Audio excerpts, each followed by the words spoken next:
তরুণ ভারতীয় সন্ন্যাসীর পাণ্ডিত্য আমাদের সমস্ত অধ্যাপকের পাণ্ডিত্য যোগ করলে তার চেয়েও বেশি। বিবেকানন্দকে দেখিয়ে বলেছিলেন আমেরিকান অধ্যাপক। স্বামীজি দেহ ত্যাগ করছেন, তখন ভগ্নী নিবেদিতা স্বপ্নে দেখেন রামকৃষ্ণ পরমহংসদেবের দেহ দ্বিতীয়বার ধরাধাম ছেড়ে চলে যাচ্ছে। স্বামী বিবেকানন্দের প্রয়াণ দিবসে কিছু অজানা কাহিনী এই প্রতিবেদনে। 1893 সালে কলম্বাসের আমেরিকা আবিষ্কার উপলক্ষে আয়োজিত হয়েছিল দি কলম্বিয়ান এক্সপোজিশন। সেই মেলার অন্যতম অনুষ্ঠান হিসেবে বিশ্ব ধর্ম সম্মেলন। তাতে 10টি ধর্ম অংশগ্রহণ করেছিল। হিন্দু ধর্মের প্রতিনিধিত্ব করেন স্বামী বিবেকানন্দ। 11 সেপ্টেম্বরের সেই বিশ্ব ধর্ম সম্মেলনে ভারতের একমাত্র প্রতিনিধি ছিলেন শ্রীরামকৃষ্ণের পরম প্রিয় শিষ্য স্বামী বিবেকানন্দ। সেই ধর্মসভায় তিনি সনাতন হিন্দু ধর্মের কথা তুলে ধরতে গিয়ে ধর্মীয় সহিষ্ণুতা ও গ্রহিষ্ণুতার নতুন বার্তা তুলে ধরেছিলেন। 19বিংশ শতাব্দীর শেষার্ধে বিভিন্ন ধর্মমতের মধ্যে পারস্পরিক সুসম্পর্ক স্থাপন এবং হিন্দু ধর্মকে বিশ্বের অন্যতম প্রধান ধর্ম হিসেবে প্রচার করার কৃতিত্ব স্বামী বিবেকানন্দের। ভারতে হিন্দু পুনর্জাগরণে তিনি ছিলেন অন্যতম পুরোধা ব্যক্তিত্ব।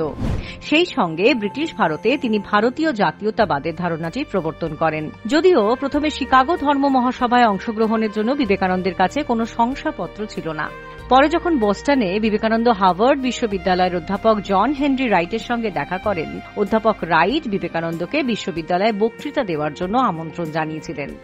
বিবেকানন্দের জ্ঞান, প্রজ্ঞা এবং শ্রেষ্ঠত্বের সঙ্গে পরিচিত হওয়ার পর অধ্যাপক রাইট তাকে বিশ্ব ধর্ম মহাসম্মেলনে হিন্দু ধর্মের প্রতিনিধিত্ব করবার জন্য আহ্বান করেছিলেন। যখন রাইট জানতে পারলেন যে বিবেকানন্দ আনুষ্ঠানিকভাবে অংশগ্রহণের জন্য স্বীকৃত নন এবং সংসদে যোগদানের জন্য তার কোনো শংসাপত্র নেই, তখন তিনি বিবেকানন্দকে সম্মেলনে যোগদানের সুযোগ করে দেন এবং শংসাপত্রে লেখেন, এই তরুণ ভারতীয় সন্ন্যাসীর পাণ্ডিত্য আমাদের সমস্ত অধ্যাপকের পাণ্ডিত্যের সমষ্টির চেয়ে বেশি। তিনি সূর্যের সমতুল্য, তার পরিচয় দেওয়ার দরকার হয় না। তারপর মাত্র 5 মিনিটের বক্তৃতা রাখার সুযোগ পান স্বামী বিবেকানন্দ। কিন্তু তিনি বক্তৃতা শুরু করতেই উপস্থিত সকলের করতালিতে মুখরিত হয়ে ওঠে শিকাগোর সেই ধর্ম মহাসভা। তারপর আর কেউ সময়ের হিসেব রাখেননি, চলল দীর্ঘ বক্তৃতা। সারা বিশ্বে জয় জয়কার ভারতের বীর সন্ন্যাসী স্বামী বিবেকানন্দের। ছোটবেলায় তার নাম ছিল বিলে। 1863 সালের 12 জানুয়ারি কলকাতার সিমলায় মা ভুবনেশ্বরী দেবীর কোল আলো করে জন্ম নিয়েছিলেন বীরেশ্বর। কাশীধামের বীরেশ্বর শিবের কৃপায় পুত্র লাভ করেছিলেন বলে ভুবনেশ্বরী দেবী তার পুত্রের নাম রাখেন বীরেশ্বর, সংক্ষেপে বিলে।